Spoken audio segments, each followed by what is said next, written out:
we got into some real heavy stuff around the power of listening.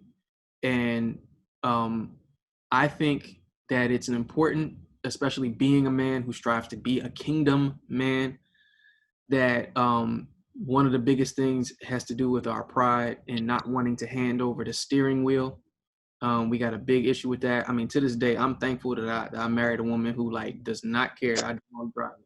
Like she like, I mean, I'm talking about from the time we were dating, she was like, yeah, you just go ahead, But real rap, if I'm to be honest, like I kind of like it a little bit too much that like I get to be in control with that whole thing. That's a blessing, don't get me wrong.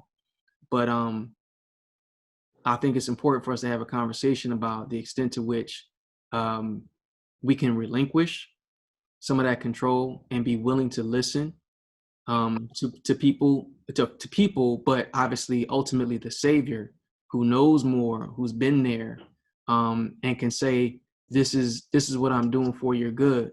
And even where I'm going with that is literally I'm living that in real, y'all getting this in real time.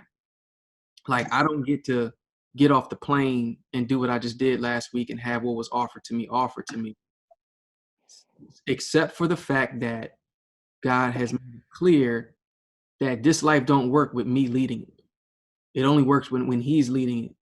And so it'll be like, him in the driver's seat with the real steering wheel, and I'll get one of those little baby ones, the ones on the passenger side, and I'll just put it up right there with the just like Maggie Simpson on The Simpsons. Like it's like my second Simpsons reference in like 4 weeks. I gotta figure out what's going on here. Maybe I'm not as spiritual as I thought I was. But yeah. So your thoughts there about what are you noticing in your own life as far as not being willing or not willing to relinquish the need to be right, the need to be in control, the need to have all the answers as a matter of pride instead of just letting God be who he is? Your thoughts. What area in life is that happening?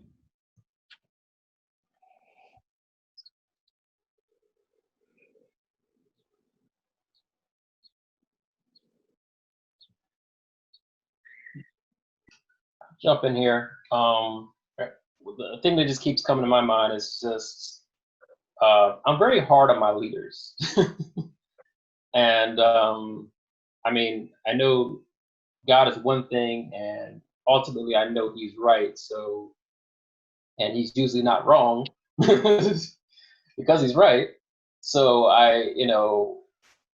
it's easier to fall back when it's clear that this is Him, right? But then when it's one of my leaders, maybe that becomes harder for me. And I start to expect a lot from them, and then when I don't see certain things, that becomes hard to just be patient with that process, let them be the leader, and like you said, that pride comes in because if they're wrong, particularly if they're wrong about me in a personal way, or what they feel I'm doing, my performance is doing, then I get defensive. As opposed to, and lately I keep hearing uh, Darren Hardy and whatnot say, like, stop taking yourself so seriously, you know.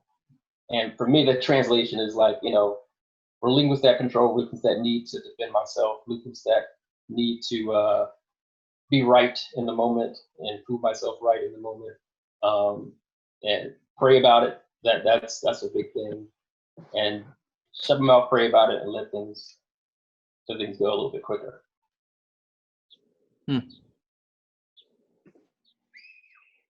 That's strong, and that's even stronger that you mentioned Darren Hardy, because those of y'all who don't know, Darren Hardy is like considered probably the world's foremost, I guess, authority on the topic of success. He's one of like a half a dozen people who have ever been the chief editor of Success magazine. That goes back to Napoleon Hill, those kind of people of that ilk. And so he's kind of currently that guy. He's kind of the next in line as the Jim Rohn type, right? And so I say that because he actually dropped a really good gem. And as soon as I say this, we won't have to switch over.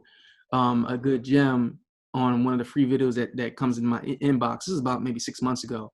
He was talking about how he was working with somebody. Somebody came up to him. He had just finished a shoot for one of his speaking engagements or whatever. And he was like, uh, now tell me something, Darren. And his friend gave him his whole rundown about how he was struggling with his marriage and things weren't going well, and yada yada yada, and how it was a miscommunication problem. And Darren said back to his friend, he was like, "Oh man, if that's what you're doing, here's where you need to go to apologize to that woman. Because here's you're doing that's wrong, and here's what you do." He asked him for what steps he should take. He was like, "All right, here's what you do steps A, B, C, D." He gave him like a list of 7 things that he needs to do. First, beginning with an apology, but then running down. And then the friend turns back to him and says, "All right, Darren, and I expect you to do it by the end of this week."